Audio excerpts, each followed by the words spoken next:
10వ తరగతికి వచ్చాను. సిగరెట్లు తాగటం మొదలెట్టాను. సవతి తల్లి అది పసిగట్టి నాన్నకు చెప్పేసింది. నా జేబులోని సిగరెట్ ప్యాకెట్ నాన్నకు చూపించింది. చదువులో మొద్దు నవ్వటం, నాలో చెడు లక్షణాలు కనిపించడంతో నాన్న నన్ను హాస్టల్లో చేర్పించాడు. హాస్టల్ వద్దు, మీ దగ్గరే ఉంటాను, చెడు అలవాట్లను మానుకుంటాను. కళ్ళనీళ్లు పెట్టుకుని నాన్నని అడిగాను. ఇక్కడ ఉంటే మరింత చెడిపోతాడు అంది సవతి తల్లి. ఆమె మాటే విన్నాడు నాన్న. సవతి తల్లి అంటే కసి పెరిగింది. నా ఒంటరితనానికి కారణం సవతి తల్లే. ఆమె మా నాన్న జీవితంలోకి అడుగుపెట్టకుండా ఉండి ఉన్నట్లయితే నాన్నకు దూరం అయ్యేవాణ్ణి కాదు. కాలేజీకి సరిగ్గా వెళ్లేవాణ్ణి కాదు. ఎప్పుడూ హాస్టల్ రూంలో ఒంటరిగా కూర్చుని ఆలోచిస్తూ ఉండేవాణ్ణి.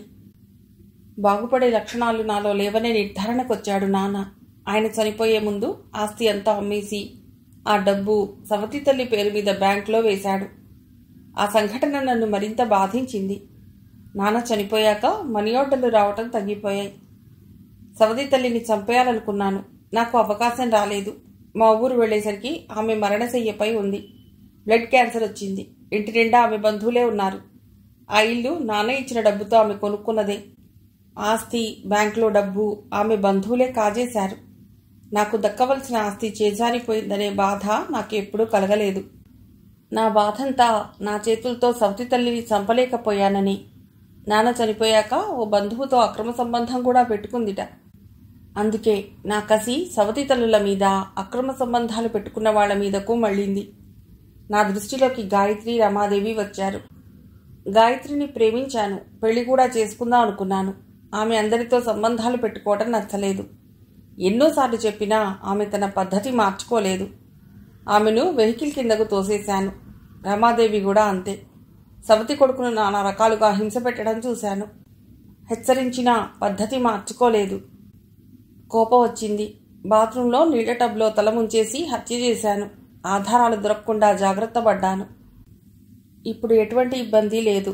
హత్య చేయటం సులభమేనని తెలిసొచ్చింది. సావేరికి తల తిరిగిపోతున్నట్లు అనిపించింది. కళ్ళు తెరవాలంటే కూడా భయం వేసింది.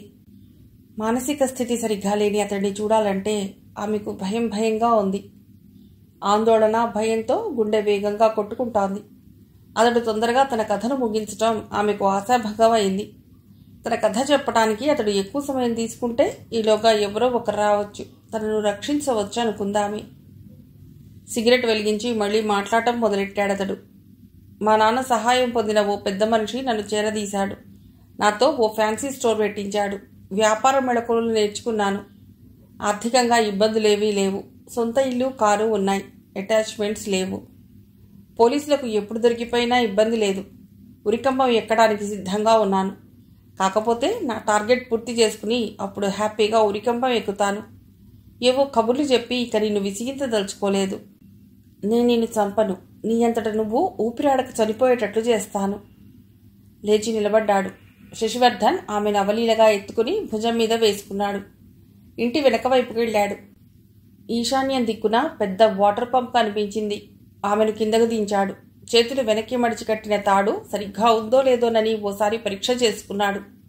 ఆమె నోట్లో నుండి గుడ్డలు బయటకు వస్తుంటే మళ్లీ నోట్లోకి అదిమాడు.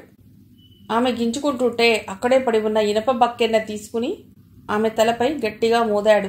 కళ్ళు బయర్లు కమ్మాయి ఆమెకు. వాటర్ సంప్ మూత తీసి సావేరిని సంప్లోకి దింపాడు. సంప్లో నీళ్లు సగమే ఉన్నాయి. నడుం వరకు నీళ్లలో మునిగిపోయింది సావేరి. సంపు మూత పెట్టేసి పూల మొక్కల దగ్గర ఉన్న గ్రానైట్ రాయి తెచ్చి సంపు మూతపై ఉంచాడు. చేసిన పని సంతృప్తిని కలిగించింది శశివర్ధన్కు. దర్జాగా అక్కడి నుండి నడుచుకుంటూ రోడ్డు మీదకి వచ్చేశాడు. మధ్యాహ్నం 1 గంటకు ఇంటికి బయలుదేరాడు దినకర్ కారులో. రోజు 12 గంటలకే ఇంటికి చేరుకుంటాడు. ఆఫీస్ పని ఒత్తిడిలో 1 గంట ఆలస్యమైంది. బాబుకు డైపర్స్ తీసుకురమ్మని సావేరి చెప్పడం గుర్తుకొచ్చింది. సూపర్ మార్కెట్ దగ్గర కారు ఆపాడు. డైపర్స్ ప్యాకెట్ తీసుకుని కారు దగ్గరకు వస్తుంటే 15 ఏళ్ల కుర్రవాడు ఎదురొచ్చాడు. సార్, ఆకలేస్తోంది. 5 రూపాయలుంటే ఇవ్వండి సార్, ఏదన్నా కొనుక్కు తింటాను అడిగాడు ఆ అబ్బాయి. ఆ అబ్బాయిని తేలిపార చూశాడు దినకర్. ఇలా అడుక్కోకపోతే మా ఇంటికి రారాదు, ఏదో ఒక పని చూపిస్తాను. రోజు నా కార్దుడు, పూల మొక్కలకు నీళ్లు పోయి. అమ్మగారు చెప్పిన చిన్న చిన్న పనులు చేస్తూ మా ఇంటి దగ్గరుండు. సాయంత్రం వరకు అన్నం పెట్టి నెలకు 1000 రూపాయలు ఇస్తాను. పండగలకు బట్టలు కొని పెడతాను. సరేనా అన్నాడు దినకర్. ఆ అబ్బాయి ఆనందంగా తలూపాడు. నీ పేరేమిటన్నావు? శివుడు సార్. కారులో కూర్చో, వెడదాం. చీకటిలో సంపులో ఓడిపోయిన సావేరికి నిలబడే ఓపిక పోయింది. నీళ్లలో కూర్చుండిపోయింది. దాదాపు ముక్కు వరకు వచ్చాయి నీళ్లు. చేతులు కట్టి ఉండటంతో సంపు మూతలు నెట్టలేక నీరసం వచ్చి కూలబడిపోయింది. నీళ్లలో తడవటంతో శరీరంలో వణుకు మొదలైంది. ఆక్సిజన్ అందక ఉక్కిరి బిక్కిరయింది. గుండె ఆగిపోతుందేమోనన్నంత భయం. చేత్తో గుండెను తడిమింది. కొంచెం ఓపిక పట్టు. అదృష్టం నీ పక్షాన ఉంటే ఎవరో ఒకరు వచ్చి నిన్ను రక్షిస్తారు. తనకు తానే ధైర్యం చెప్పుకుంది. ఎవరో సంపు దగ్గర నడుస్తున్నట్లు అనిపించింది. అడుగుల సవ్వడి స్పష్టంగా వినిపించింది. ఓపిక తెచ్చుకుని లేచి నిలబడింది సావేరి. శక్తినంతా ఉపయోగించుకుని ఒక్క ఎగురు ఎగిరింది. తల గట్టిగా సంపు మూతకు తగిలింది. నెత్తిమీద బొప్పి కట్టి మళ్లీ కూలబడింది. ఆ శబ్దం చాలు. సంపు దగ్గర నిలబడ్డారు దినకర్, శివుడు. అమ్మ ఎక్కడికో బయటకు వెళ్ళినట్లుంది. 5 నిమిషాల్లో వచ్చేస్తుంది. భోజనం చేశాక ఈ సంపులోకి దిగి నీట్గా క్లీన్ చెయ్యి, శివుడికి చెప్పాడు దినకర్. అదే సమయంలో సంపులో నుండి ఏదో శబ్దం వినిపించింది శివుడికి. సంపు మూత కొద్దిగా కదిలి లోపల ఏదో పడిన శబ్దం వినిపించింది వాడికి. గ్రనైట్ రాయి నెట్టివేసి సంపు మూత తెరిచాడు శివుడు. సంపులో ఎవరో పడిపోయి ఉన్నారు సార్. సావేరిని బయటికి తీశారు. మృత్యుమోహం నుండి బయటపడింది. ఫ్యామిలీ డాక్టర్కు, పోలీస్ ఇన్స్పెక్టర్కు వెంటనే ఫోన్ చేశాడు దినకర్. అప్పుడే నిషాను తీసుకుని ఇంటికి వచ్చింది సంపూర్ణ. చెల్లెలి పరిస్థితి చూసి కంగారు పడింది. చెల్లెలికి సపర్యలు చేయడం మొదలుపెట్టింది సంపూర్ణ. ఓ గంట గడిచాక తేరుకుంది సావేరి. కాంతారావు ఆరోగ్య పరిస్థితి పూర్తిగా క్షీణించింది. ఆహారం తీసుకోవటం లేదు. హాస్పిటల్లో అన్ని పరీక్షలు జరిపి లాభం లేదని పెదవి విరిచారు డాక్టర్లు. మహా అయితే మరో 5 రోజులు ఊపిరి పీలుస్తాడు. ఇంటికి తీసుకెళ్ళిపోండి, కాలేయం పాడైపోయింది అన్నారు డాక్టర్లు. ముసలాయన్ను ఇంటికి తీసుకొచ్చారు. అన్నపూర్ణ పిల్లలను తీసుకొచ్చింది. దగ్గరి బంధువులు వచ్చి ఆయన్ని చూసి వెళ్లారు.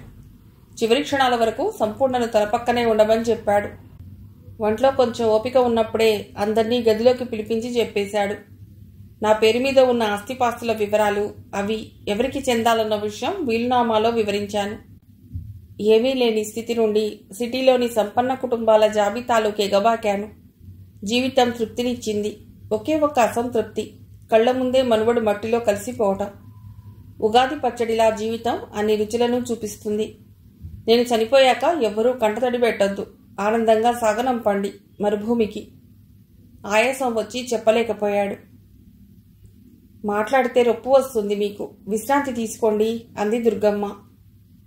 కూతురి వైపు ఆప్యాయంగా చూశాడు. ఇక ఒకటే విశ్రాంతి, సుదీర్ఘ నిద్రపోవటమే.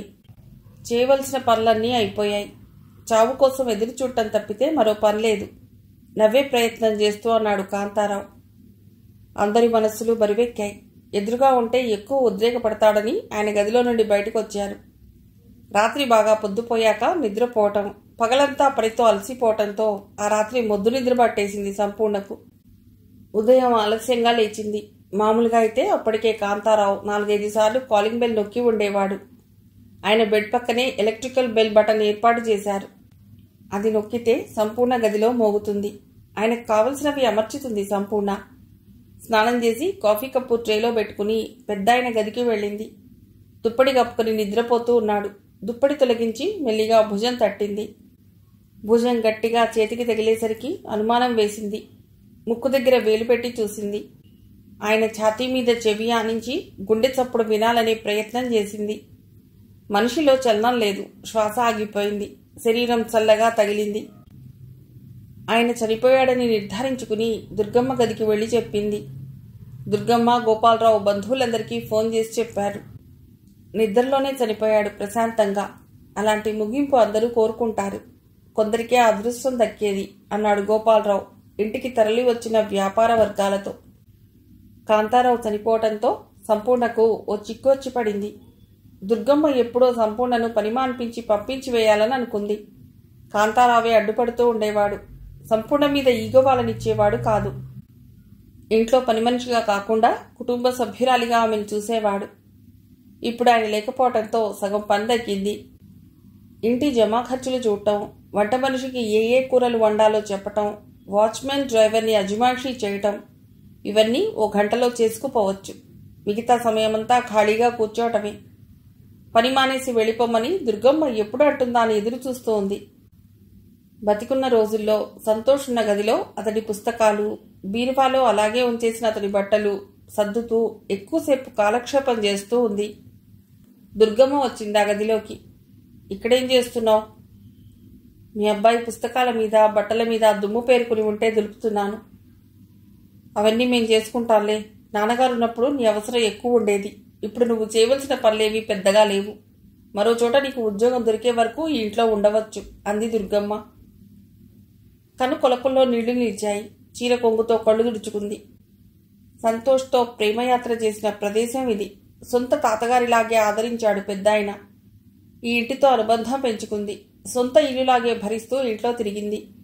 ఇప్పుడు అన్ని బంధాలు తెంచుకుని ఆ ఇంటికి దూరంగా వెళ్ళిపోవాలి. తన సామాను బ్యాగ్లో సర్దుకుంది సంపూర్ణ. గోపాలరావు గారు వచ్చారు హడావిడిగా. ప్లీడర్ గారు వచ్చారు. మీ నాన్నగారు రాసిన వీలునామా అందరికీ చదివి వినిపిస్తాట దుర్గమ్మకు చెప్పాడు. సంపూర్ణ వైపుకు తిరిగి, నువ్వు హాల్లోకి రా, నిన్ను కూడా రమ్మని ప్లీడర్ గారు పిలిచారు అన్నాడు గోపాలరావు. నేనెందుకు అంది సంపూర్ణ.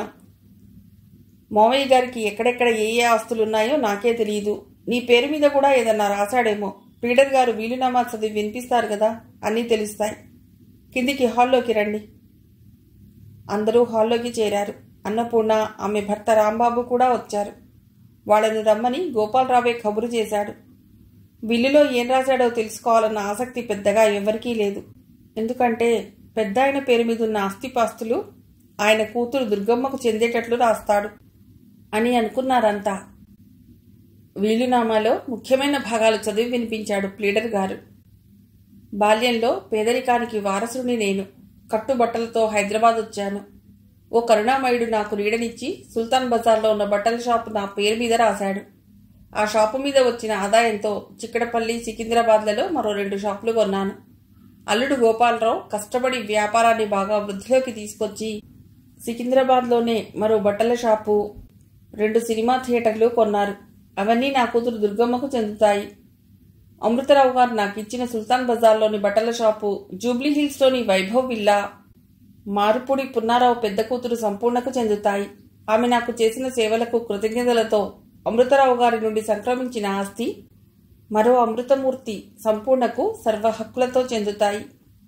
ఫిక్స్డ్ డిపాజిట్ల రూపంలో ఉన్న 20 లక్షలు నా మనవరాలు అన్నపూర్ణకు చెందుతాయి. విల్లు చదవటం పూర్తి చేశాడు ప్లీడర్ గారు. దుర్గమ్మకు కోపం వచ్చింది. 5 ఏళ్ల క్రితం రాసిన విల్లులో ఆస్తి అంతా వైభవ్ విల్లాతో పాటు నా పేరు మీద రాశాడు గదా. ఈ విల్లు చెల్లదు. మతిస్థిమితం లేక ఆస్తిలో కొంత భాగం సంపూర్ణకు రాశాడు. పని మనిషికి ఎవరన్నా ₹1,00,00,000 విలువ చేసే ఆస్తి రాస్తాడా అంది దుర్గమ్మ. చనిపోయే ముందు రాసిన చివరి విల్లే చెల్లుతుందమ్మా. అంతకు మునుపు రాసిన వీలునామాలు చెల్లవు. ఊళ్ళో పెద్ద మనుషుల సమక్షంలో చివరి విల్లు రిజిస్టర్ అయ్యింది. ఇహ మీరు చేయగలిగింది ఏమీ లేదు అనేశాడు ప్లీడర్ గారు. ప్లీడర్ గారు వెళ్ళిపోయాక చిరుబురులాడింది దుర్గమ్మ. మనకు ఉన్న బట్టల షాపుల్లో సుల్తాన్ బజార్లోదే పెద్ద షాపు. జూబ్లీ హిల్స్లో 10 సెంట్ల స్థలంలో ఉన్న వైభవ్ విల్లా అంటే మాటలా? ₹1,00,00,000 పై విలువ చేస్తుంది. చివర్లో నాన్న ఇంత పిచ్చి పని చేస్తాడని కల్లో కూడా అనుకోలేదు అంది దుర్గమ్మ పెద్దగా అరుస్తూ. సంపూర్ణ ఆత్మాభిమానం దెబ్బతింది దుర్గమ్మ అరుపులకు. మీ ఆస్తులు నాకేం అవసరం లేదు. నా కాళ్ల మీద నిలబడగలననే ఆత్మవిశ్వాసం నాకుంది. అభిమానంతో పెద్దాయన నాకు రాసిన ఆస్తి మీకే చెందేటట్లు రాస్తాను. కాగితాలు తయారు చేసి తెచ్చుకోండి. ఎక్కడ సంతకాలు పెట్టమంటే అక్కడ పెడతాను అంది సంపూర్ణ ఆవేశంతో. గోపాలరావు దుర్గమ్మను సముదాయించాడు. అసలు విషయం చెప్పే అదని ఇదేననుకున్నాడు. మామగారు అన్నీ ఆలోచించే సంపూర్ణకు ఆస్తి రాసిచ్చాడు. మన పేరు మీద కూడా బోలెడంత ఆస్తి ఉంది. దిగులు పడవలసిన అవసరం లేదు అన్నాడు గోపాలరావు. నాన్నగారు నిదే మచ్చిగా చేసుకుని ఆస్తి రాయించుకుంది. నేను మొదటి నుండి చెప్తూనే ఉన్నాను, సంపూర్ణ బుద్ధి మంచిది కాదని, ఇంట్లో నుండి తరిమేయాలని. ఎవ్వరూ నా మాటలు పట్టించుకోలేదు. ఇప్పుడు ఆస్తి కాజేసింది. మళ్లీ కోపంతో ఊగిపోతూ అంది. ఆ అమ్మాయి మంచిపిల్ల కాబట్టే మన ఇంటి గుట్టు బయటపడలేదు.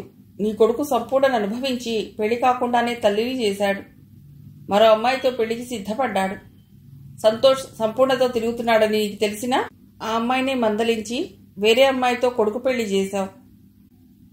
తనకు జరిగిన అన్యాయాన్ని తలుచుకుని తనలో తానే రోధించింది గాని ఊళ్ళో అందరికీ చెప్పి గోల చేయలేదు. గర్భవతై పుట్టెడు దుఃఖంలో ఉంటే నేనే ఓదార్చి మదనపల్లి పంపించి సుఖంగా ప్రసవం అయ్యేటట్లు ఏర్పాటు చేశాను. పాత విషయాలు చెప్పుకుపోయాడు. మన అబ్బాయి వల్లే ఆ అమ్మాయి గర్భవతి అయిందనటానికి సాక్ష్యం ఏమిటి? ఆ ప్రశ్న నేను వేశాను. సంతోష్ స్వయంగా జరిగిన పొరపాటు ఒప్పుకున్నాడు.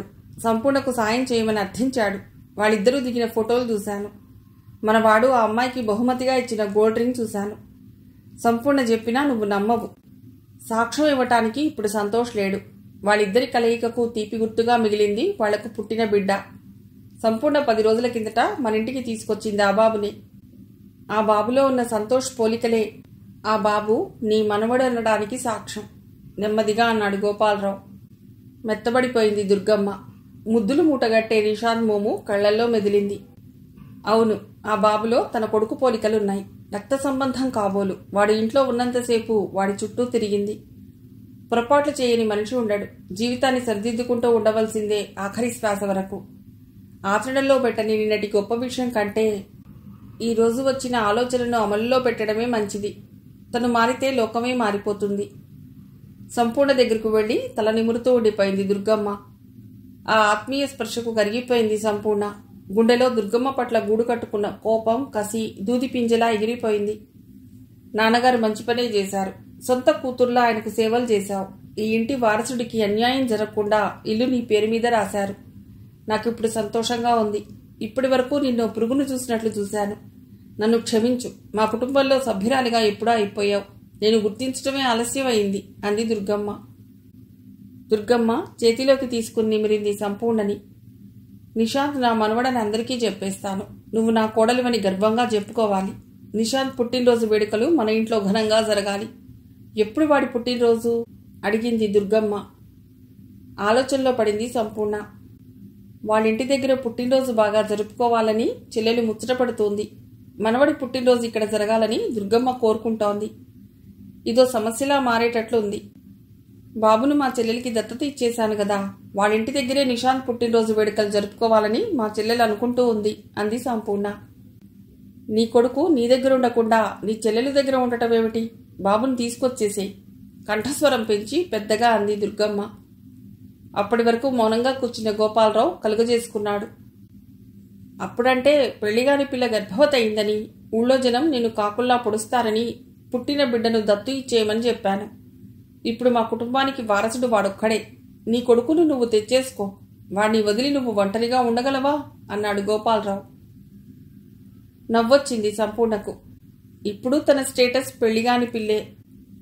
తన కడుపులో పెరుగుతున్నది సంతోష్ సంతానమని తెలిసి కూడా ఆనాడు ఆ పసికందును ఎవరికో ఒకరికి దత్తత ఇచ్చేసి వదిలించుకురమ్మని చెప్పి ఇప్పుడు ఆ బాబు కోసం ఆరాటపడుతున్నారు. ఎంత మార్పు! సంతోష్ భార్య రాగిడికి సంతానం ఉన్నట్లయితే తనను తన కొడుకును దగ్గరకు తీసేవారా? మౌనంగా ఉండిపోయింది సంపూర్ణ. 2 కూతుళ్లని భోజనానికి పిలిచాడు పున్నారావు ఆదివారం నాడు. ఇల్లంతా సందడిగా ఉంది. వంటంతా 3వ కూతురు సంగీత చేసింది. అప్పుడప్పుడు సంపూర్ణ వంటింట్లో సలహాలిస్తూ ఉంది చెల్లెలికి. వంటయ్యాక చెల్లెల్ని తన పక్కన కూర్చోబెట్టుకుని తను తెచ్చిన కొత్త రిస్ట్ వాచ్ చెల్లెలి చేతికి పెట్టింది సావేరి. బెంగళూరులో మీ బావగారు కొన్నారే నీకోసం. థ్యాంక్స్ అంది దినకర్ వైపు చూస్తూ. మా చెల్లెలికి ఏం కొనలేదంటూ 10 సార్లు పొడిగింది. ఇప్పుడేమో నా పేరు చెప్తుంది. మీ అక్కకే థ్యాంక్స్ చెప్పు నవ్వుతూ అన్నాడు దినకర్. బాగా చదువుతున్నావుటే సంపూర్ణ అడిగింది సంగీతను. బీటెక్ ఫైనల్ సెమిస్టర్ రాయబోతున్నా. క్యాంపస్ సెలక్షన్స్ జరుగుతాయి. ఏదో ఒక ఉద్యోగం వస్తుంది. అమెరికా వెళ్ళి ఎంఎస్ చదువుకో. అక్కడ ఏదో ఒక చిన్న ఉద్యోగం చేస్తూ చదువుకోవచ్చు. డబ్బు అవసరమైతే మేం చదువుతాం అంది సావేరి. మాట్లాడుకుంటున్న 3 కూతుళ్లను చూస్తుంటే పున్నారావు పరవశించిపోయాడు. ఒకప్పుడు 3 ఆడపిల్లలను ఎలా పెంచి పెద్ద చేయాలా అని ఆందోళన పడిపోయాడు. ఇప్పుడు వాళ్ల గురించి తను ఆలోచించవలసిన అవసరమే లేదు. నీ మీద హత్యా ప్రయత్నం చేయబోయినతడు పోలీసులకు దొరికాడటే చెల్లెల్ని అడిగింది సంపూర్ణ. మొన్నీ మధ్యే పోలీసులకు దొరికాడు. ఇక్కడి నుండి పారిపోయి విశాఖపట్టణంలో మకాం వేశాడు. అక్కడ కూడా ఓ మహిళపై హత్యాయత్నం చేయబోతుంటే చుట్టుపక్కల వాళ్లు పట్టుకుని దేహశుద్ధి చేసి పోలీసులకు అప్పగించారు. పోలీసులు చితగ్గొడితే తను చేసిన మిగతా హత్యల గురించి ఒప్పుకున్నాడు. అతడి మానసిక స్థితి సరిగ్గా లేదే. ఆ రోజైతే నేను చనిపోతానని అనుకున్నాను. చివరి క్షణాల్లో నాకు బాబే కళ్లల్లో మెదిలాడు. వాడి ముద్దు ముచ్చట్లు చూడకుండా చనిపోతున్నానని దిగులు వేసింది అంది సావేరి. నిశాంత్ బుడిబుడి నడకలతో అక్కడికొచ్చాడు. వాణ్ణి ఎత్తుకోబోయింది సంపూర్ణ. ఆమె దగ్గరకు రాకుండా సావేరి దగ్గరికి వెళ్ళాడు ఆ బుడతడు. సంపూర్ణ చిన్నబుచ్చుకుంది. సావేరిలో ఆనందం పొంగి పొర్లింది తన ఒళ్ళో చేరిన నిశాంత్ని చూసి. భోజనాలయ్యాక తండ్రి గదిలోకి వెళ్ళింది సంపూర్ణ. మంచం మీద పడుకున్నాడు పున్నారావు. నిద్రపోతున్నావా నాన్న అడిగింది. లేదమ్మా, రా కూర్చో. తండ్రిని ఆనుకుని కూర్చుంది. చిన్నప్పటి నుండి ఆందోళన కలిగినప్పుడు తండ్రి దగ్గర చేరటం అలవాటు. మహా వటవృక్షం నీడలో కూర్చుని సేద తీరుతున్నట్లు ఉంటుంది తండ్రి పక్కన కూర్చుంటే. అప్పట్లో ఇంట్లో ఆర్థిక ఇబ్బందుల గూర్చి, చెల్లెళ్ల చదువుల గూర్చి తండ్రికి పూసగుచ్చినట్లు రోజువారీ రిపోర్ట్ ఇచ్చేది. తండ్రి మౌనంగా తను చెప్పేదంతా ఓపిగ్గా వినేవాడు. ఆయనకు తోచింది మాట్లాడేవాడు. పున్నారావే ముందు ఓ సమస్య ప్రస్తావించాడు. మీ చెల్లెలు సావేరి బాధపడుతున్నదమ్మా. ఎందుకు? ఇప్పుడు నీకు ఆస్తిపాస్తులు సమకూరాయి, ఇబ్బందులేవీ లేవు. బాబు నువ్వు తీసుకువెళ్ళటానికి అనుకూల వాతావరణం ఏర్పడింది. నువ్వెక్కడ బాబును తీసుకువెళ్ళిపోతావోనని సావేరి దిగులు పడుతూ ఉంది. దిగులెందుకు? దాన్ని ప్రేమగా చూసుకునే దేవుళ్లాంటి భర్త ఉన్నాడు. నాకెవరున్నారు? నీ ఉద్దేశం ఏమిటో చెప్పు నాన్నా. అన్ని అనుబంధాలలో పేగుబంధం గొప్పది తల్లి. నీ బిడ్డను నీ నుంచి ఎవ్వరూ వేరు చేయలేరు. బాబు నీ దగ్గర ఉండటమే సమంజసం అన్నాడాయన. ఆ మాట సావేరి దగ్గర అన్నావా? చెప్పలేదు. మీరిద్దరూ ఏ దిగులు లేకుండా ఆనందంగా ఉండాలన్నదే నా కోరిక.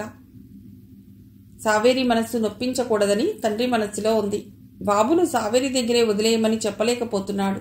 తనకు మనస్తాపం కలగకూడదు. అది ఆయన పరిస్థితి. తండ్రి మనస్థితి అర్థం చేసుకుంది సంపూర్ణ. నాన్నా, అమ్మ చనిపోయిన దగ్గర నుండి చెడేళ్లకు ఏం కావాలో తెలుసుకుంటూ అన్నీ అమర్చేదాన్ని. వాళ్ళు అలిగి అన్నం తినకపోతే విలవిల్లాడిపోయేదాన్ని. వాళ్ళిద్దరినీ బాగా చదివించమని మీ దగ్గర పోరు పెట్టేదాన్ని. నేను చదువు మానుకుని ఇంటి పనిలో మునిగిపోయేదాన్ని. వాళ్లకు ఒళ్ళు వెచ్చబడినా తల్లడిల్లిపోయేదాన్ని. కాలేజీ నుండి ఎప్పుడు తిరిగి వస్తారా అని ఇంటి ముందు నిలబడి ఎదురు చూస్తూ ఉండేదాన్ని. సావేరిది చాలా సున్నితమైన మనస్సు. మాటంటే పడేది కాదు. ఎదుటి మనిషి కష్టాల్లో ఉంటే ఆదుకోవాలని ముందుకెడుతుంది. ఆడపిల్లలని వెనకడుగు వేయదు. పెళ్లి కాకుండానే గర్భవతినయ్యానని మదనపల్లె ఆసుపత్రిలో తల్లడిల్లిపోతూ ఏడ్చింది.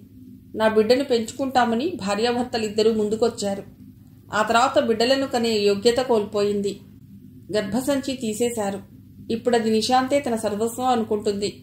వాణ్ణి నేను లాక్కెడితే దాని మనస్సు తట్టుకోలేదు. నా సంరక్షణలో పెరగటం కంటే చెల్లెలి దగ్గర బాబు ఉండటమే అన్ని విధాలా శ్రేయస్కరం. బాబును చూడాలని దుర్గమ్మ గారికో గోపాలరావు గారికో అనిపిస్తే వాళ్లే చెల్లెలింటికి వెళ్లి చూసొస్తారు. నాకు జరిగిన అన్యాయానికి ఆ మాత్రం శిక్ష వాళ్లకు పడాలి. నాకు నా కొడుకెంతో నా చెల్లెలు అంతే. నా కొడుకు బాల్యాన్ని నా చెల్లెలే ఆనందించాలి చెప్పుకుపోయింది సంపూర్ణ. సావేరి అప్పటి వరకు తలుపు దగ్గర నిలబడి అక్క చెప్పే విషయం విని ఆనందంతో పొంగిపోయింది. సంపూర్ణ దగ్గరికి వచ్చి అక్క భుజం చుట్టూ చేతులు చుట్టేసి బుగ్గ మీద గట్టిగా ముద్దు పెట్టుకుంది సావేరి. అందరికీ ఆనందాన్ని సేవలు పంచటమే గాని నువ్వు సుఖపడాలని కోరుకోవు. అమృతమూర్తివి అక్క నువ్వు. కథ సమాప్తం.